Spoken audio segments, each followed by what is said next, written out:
Olá, que bom que você está aqui com a gente para participar da primeira edição do Pode Saber Mais Unicorp, o podcast da Unicorp TJBA. E nesta primeira edição nós estamos recebendo o desembargador Júlio Travessa, presidente da Associação dos Magistrados da Bahia. Desembargador, bem-vindo. É um prazer recebê-lo aqui nessa primeira edição. Flávio, muito obrigado pelo convite. A Associação dos Magistrados da Bahia, na qual eu tenho a honra no momento de presidir, se sente muito feliz com o convite e eu estou aqui pronto para descortinar qualquer assunto que interessa a sociedade e a comunidade jurídica. Pois é, desembargador. Inicialmente eu queria que você falasse um pouco da sua trajetória. Como é que você chegou até a presidência da AMAB? Fábio, eu venho do Ministério Público, né? Eu ocupei outros cargos antes de entrar no Ministério Público. Fui servidor público estadual e fui delegado de polícia também, na época que o delegado poderia ser nomeado sem ser através de concurso público. Fui agente da Polícia Federal, mas aí já através do concurso público. Fiquei em Brasília, fiz um curso lá na Academia Nacional de Polícia e eu entrei no Ministério Público em 1991, através de concurso público, obviamente. E eu fiquei... Foi o primeiro concurso pós-Constituição? Não. Tiveram outros. A minha turma é a turma de 91. Tá. Então, eu entrei no Ministério Público em 91 e fiz carreira lá até 2005. Eu fiquei lá 24 anos, fui promotor de justiça, fui assessor das corregedorias de lá, fui coordenador criminal, fui promovido ao cargo de procurador de justiça e no ano de 2014 e 2015 eu comecei a disputar as vagas para o 5º Constitucional. E entrei na lista por 3 vezes e na 3ª vez eu fui escolhido pelo governador Rui Costa. Então eu entrei no tribunal em 2005, né? Hoje em novembro, 12 de novembro, eu faço 9 anos. 2015 você entrou. 2015, desculpe, eu estou corrigindo, 2015. 2015, em 2024 agora, 12 de novembro, eu faço 9 anos. E aqui no tribunal, eu fui inicialmente designado para a comarca, para a Câmara do Oeste, Sim. Que foi a minha designação inicial. Depois a Câmara do Oeste ela foi extinta praticamente, né? E eu cheguei aqui na cidade de Salvador e sempre atuei na área criminal. Eu sempre fui desembargador criminal. Fui presidente da seção criminal por 2 vezes, presidente de turma criminal, presidente de Câmara Criminal. Hoje eu estou presidindo a 2ª Câmara Criminal. E aproximadamente 2 anos atrás, eu recebi no meu gabinete um grupo de juízes. Um grupo de juízes jovens, a maioria, né, bem jovens. E, por surpresa minha, eles me convidaram para ser candidato a presidente da AMAB. Eu era um recém-associado, né, preenchia Sim. o requisito para me candidatar, mas eu era um recém-associado. E eu perguntei ele, por que vocês estão me convidando? Eu não conhecia. Eu conheci o nome de 2 juízes que entraram na minha sala. Eu falei, eu não conheço os associados. E não. no seu histórico o senhor não tem essa participação associativa? Não, né? nunca participei da política associativa lá no Ministério Público. Eu ainda continuo associado da ANPEB, que é a Associação do Ministério Público da Bahia, mas eu nunca fiz política associativa. Eu fazia política institucional, Tá. mas não como candidato. Nunca fui candidato a nada. E aí eu fiquei surpreso com esse convite, né? Não porque, segundo eles, né, eu sempre me manifestava no pleno, a favor da magistratura. Aí eu contra-argumentei para ver se eles desistiam do propósito. Eu falei, mas eu estava cumprindo a minha obrigação. Ele falou, mas nós estamos precisando de um presidente que exorte essa necessidade do juiz de primeiro grau e do magistrado de segundo grau, que é desembargador, cumprir a sua obrigação. E aí aceitei a proposta, tivemos uma dificuldade para montar a chapa, porque nós não tínhamos um aposentado para integrar a chapa. Até então, eu acredito que os aposentados eles não queriam fazer oposição à chapa da situação à época, mas conseguimos montar a chapa e vencemos a eleição. E em fevereiro de 2023, nós assumimos a presidência da MAB e eu descobri que eu fui o primeiro magistrado oriundo do 5º Constitucional do Ministério Público e da OAB a assumir uma presidência de associação de magistrados, né? Ou seja, um estranho no ninho. Então, é uma honraria. Para mim, isso me estimulou mais, né? Aumentou mais a minha vontade de querer fazer, de querer acertar, de querer mostrar para o juiz que é aquela realidade caótica que eu encontrei na época, tanto administrativamente na MAB, como politicamente no ambiente do tribunal. Aquela realidade poderia ser mudada. Eu acredito que nós conseguimos melhorar, aumentar o sarrafo.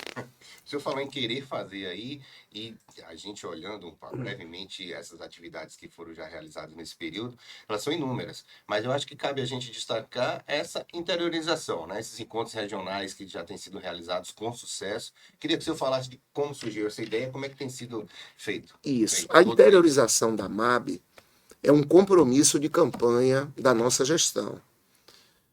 Qual é a necessidade da interiorização da MAB, né? A própria expressão ela já denota qual é o fim, né? Ou seja, é o deslocamento da gestão da MAB para o interior, ou seja, como a maioria dos magistrados de primeiro grau, acredito que 70%, estão nos interiores do estado da Bahia e muitos formaram famílias e se deslocam pouco para a capital, nós pensamos no modelo dos congressos, né? Então, através dos congressos, o objetivo é reunir, a MAB se encontrar com os magistrados se encontrarem e fazer essa conexão com a sociedade local. Com qual objetivo? Primeiro, debater temas jurídicos, né? Temas atuais, de interesse jurídico, né? De toda a comunidade jurídica, não só dos magistrados, mas também dos outros atores, advogados, promotores, defensores. No final dos eventos e no meio dos eventos, confraternizar, né? Nós sempre fazemos jantares, fazemos eventos e naqueles momentos acontecem os reencontros, né? Que é o momento mais fantástico dessa interiorização. É essa confraternização. Eu já estive acompanhando o desembargador Jataí num desses eventos e percebo a participação maciça de muitos juízes jovens, recém-ingressos na magistratura, né? Me parece que é uma estratégia também da MAB para que tenha esse senso de pertencimento, é isso? Isso, exatamente. É justamente colocar os juízes mais novos, né, junto aos juízes mais experientes, para que eles possam compartilhar ideias, compartilhar conhecimentos jurídicos, para que eles possam se sentir inseridos dentro do contexto. Ou seja, essa sensação de pertencimento, hoje, eu percebo que ela é muito forte na magistratura da Bahia. E esse papel, e o elemento catalisador é a MAB, né? Através da interiorização, que é o que nós estamos falando agora, através do suporte jurídico, nós estamos aqui de pronto, né? Qualquer dificuldade com um colega no interior, seja do ponto de vista administrativo, sindicância, processo administrativo, representação, seja através de uma divergência com advogados, com qualquer um dos atores, a MAB está aqui presente. não só através do corpo jurídico, mas também da nossa assessoria de comunicação. Então, hoje, nós estamos fazendo o contraponto, né? Saímos daquela posição meramente reativa e mostrando para a sociedade, olha, essa notícia que saiu aqui tem uma outra face aqui, e a face é essa. Então, nós estamos fazendo isso, e isso tem feito com que os juízes se sintam fortalecidos, né, protegidos, porque a associação está sempre ao lado deles, e é uma proteção ampla, porque nós temos a proteção jurídica, a proteção jornalística, que protege a imagem do magistrado, e agora, com a interiorização, essa proteção emocional e espiritual também, através das reuniões, dos encontros. Esse trabalho, quando o senhor cita exatamente essa aproximação da AMAB com a magistratura e com a sociedade civil nessas comarcas do interior do Estado, me vem essa questão da imagem e a relação do trabalho. Porque, em regra, na minha experiência dentro do tribunal, na grande maioria, o magistrado trabalha muito. E a imagem, muitas vezes, que a sociedade tem desse exercício da função da magistratura é que não é assim. Mas é evidente que o magistrado, a magistrada, trabalha muito. Me parece que esse é um aspecto importante que o senhor pensa em trabalhar também durante a sua gestão. Isso, nós já estamos fazendo isso.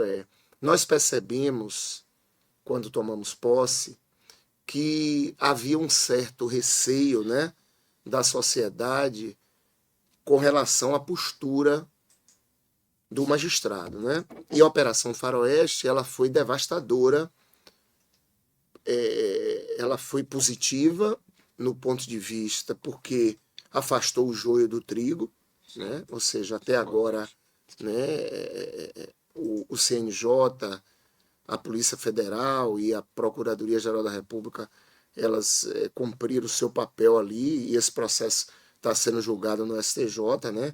E o princípio da inocência só nos permite dizer que, inicialmente, separou o joio do trigo, ou seja, hoje a sociedade sabe quem está afastado, quem está sendo julgado e, obviamente, quem não está. Então, percebemos isso e começamos aquele trabalho de reconstrução perante a sociedade. Então, todo evento que eu vou e sou entrevistado, eu deixo claro que colegas magistrados que tiveram desvio de conduta, eles não representam a magistratura da Bahia. A magistratura da Bahia, o espelho da magistratura da Bahia é de magistrados probos e magistrados céleres. E eu afirmo isso com muita segurança e comprovo. No ano passado, nós fomos premiados como tribunal em terceiro lugar mais produtivo do Brasil. E olhe que nós temos apenas um assessor. Eu acho relevante essa observação. Enquanto que os outros estados têm 2, 3 assessores, alguns estados têm 4 assessores, aqui na Bahia nós só temos um. Então, mesmo com essa dificuldade, né, de um assessor, mesmo com a dificuldade do PJE, né, que é uma dificuldade que não atinge só a Bahia, mas atinge também os estados que ainda não conseguiram ajustar ou mudar de processo eletrônico. Mesmo com a dificuldade de falta de assessores e o número, né, às vezes não é o número suficiente de juízes, nós conseguimos ser o terceiro tribunal mais produtivo. Então, não me incomoda quando algum repórter me pergunta sobre faroeste. Muito pelo contrário, eu acho que o CNJ, a Procuradoria da República, o SCJ tem que fazer a parte dele. Nós fazemos a nossa. E as corregedorias aqui na Bahia, elas vêm fazendo há muito tempo. Estão sendo instaurados PADs, alguns magistrados, infelizmente, estão afastados, né? Estão sob júdice.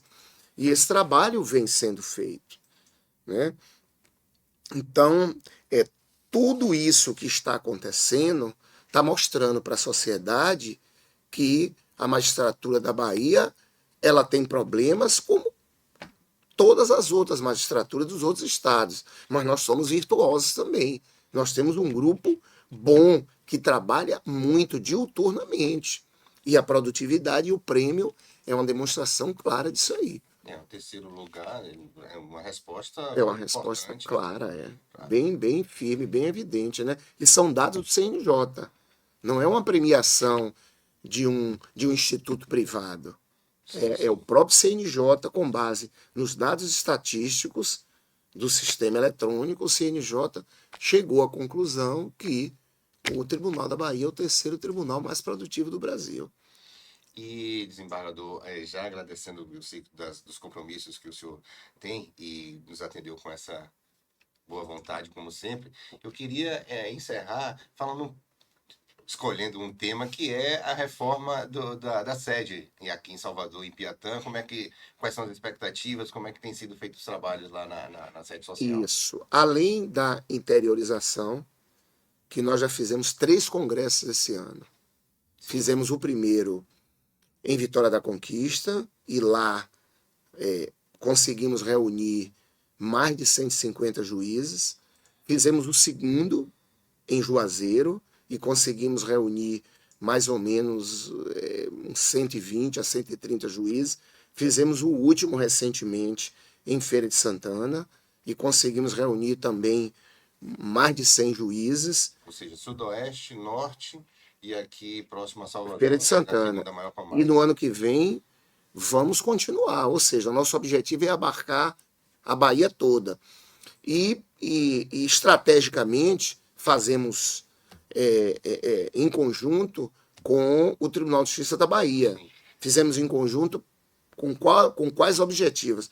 Primeiro, para facilitar o encontro dos juízes, para aproveitar aquele momento em que o juiz está deixando de fazer audiência, está deixando de estar na comarca, para que ele possa conversar com a MAB, com os colegas, com a sociedade, e que ele possa conversar também com a presidente através do PJ, do projeto TJBA Mais Perto, que é um projeto fantástico em que a presidente do tribunal está descentralizando a administração dela e está indo, né, para as comarcas, especificamente para as regionais, para dialogar com os juízes. Então, os servidores. Isso, exatamente. Então, eu queria reafirmar claro. isso aí, que essa proposta de interiorização, ela esse ano nós já atuamos de uma forma muito forte, e no ano que vem vamos percorrer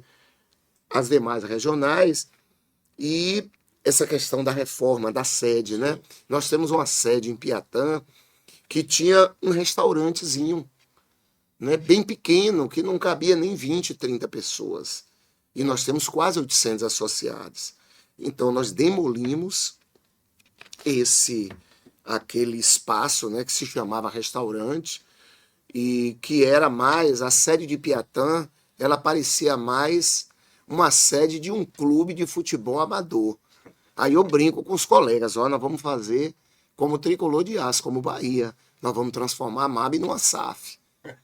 E aí nós demolimos esse pequeno prédio, e hoje nós estamos construindo um grande restaurante, que nós vamos profissionalizar esse restaurante, vamos transformá-lo em um ponto de encontro, um ponto de confraternização e a construção de uma segunda fonte de receita para a MAB.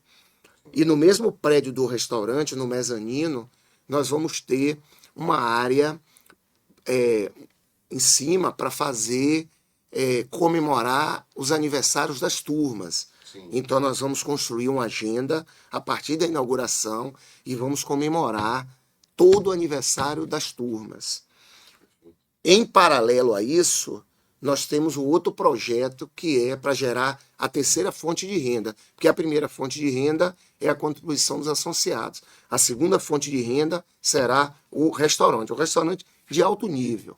Nós vamos, né, a nossa cozinheira já vai se transformar em chefe, ela já está fazendo um curso, nós vamos contratar uma profissional que lide com restaurantes, que tenha experiência, então nós vamos fazer nós vamos entregar para os associados um restaurante profissional. Em paralelo, vamos construir, vamos construir, eu acredito que no ano que vem, no início do ano que vem, um salão de festa para 300 pessoas, que nós vamos transformar esse salão de festa em um cerimonial. Então, nós vamos sair de uma fonte de renda para 3 fontes de renda. Visando o quê?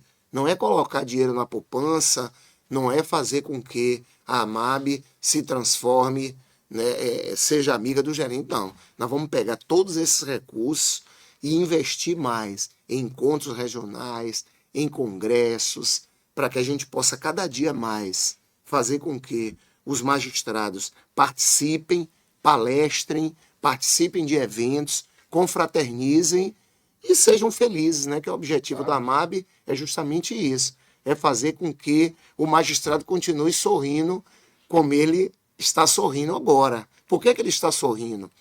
Porque ele está sendo valorizado pela sua associação. Ele sabe que ele tem uma proteção jurídica, ele sabe que ele tem uma proteção na imagem dele, através da nossa assessoria de jornalismo. Ele sabe que ele tem uma diretoria que está atuante e de prontidão. Aqui nós temos, eu queria agora agradecer aqui, como já agradeci várias vezes, né, a toda a diretoria, e eu agradeço a toda a diretoria em nome de Ed Sami, que é o nosso vice-presidente, que tem status de presidente. Por isso que a gente chama ele de premier, o nosso premier de Sami, que é um incansável. Ele é um leão porque ele é torcedor do Vitória, duplamente leão, mas é um homem que ele praticamente se dedica à MAB. E ele consegue compatibilizar com a grande produtividade com a titularidade da vara da Fazenda Pública. Então, o magistrado ele está se sentindo seguro porque ele tem uma diretoria que defende os interesses dele e que, ao mesmo tempo, mantém uma boa relação com a mesa diretora do tribunal, o que, há alguns meses atrás, isso não acontecia. Alguns colegas, até com todo respeito aos gestores anteriores, diziam que a AMAB era um puxadinho do TJBA. Então, hoje, nós temos a independência total, e o associado sabe disso. Ele tem a AMAB como a trincheira dele, que protege juridicamente, protege a sua imagem e luta pelos interesses. Os interesses, né, vencimentais, pela estrutura, né, de gabinete, né, pela melhoria do corpo de assessores. E tudo isso nós estamos fazendo, Flávio, em total harmonia com a presidente Cíntia, que é uma mulher, né, uma mulher guerreira, uma mulher que assumiu todos os compromissos. Ela honrou, ela assumiu todos os compromissos e vem honrando todos os seus compromissos. Então ela tem aí, eu estou aqui, agradeço também a presidente Cíntia, que ela tem como diretor-geral da Unicorp, o desembargador já está aí, que é essa grande liderança, esse abnegado, esse homem que diuturnamente pensa no tribunal, pensa na magistratura da Bahia, pensa como o magistrado vai poder servir melhor a sociedade. Então, a AMAB só tem que sorrir, porque nós estamos, né, ao lado, trabalhando com a desembargadora Cíntia, trabalhando com o desembargador Jataí, nas corregedorias com o desembargador Roberto Franck, com a desembargadora Pilar, e no suporte da presidência, com o desembargador Zé Alfredo e o desembargador João Bosco. E como ouvidor, desembargador Lidivaldo. Então, a AMAB está no paraíso.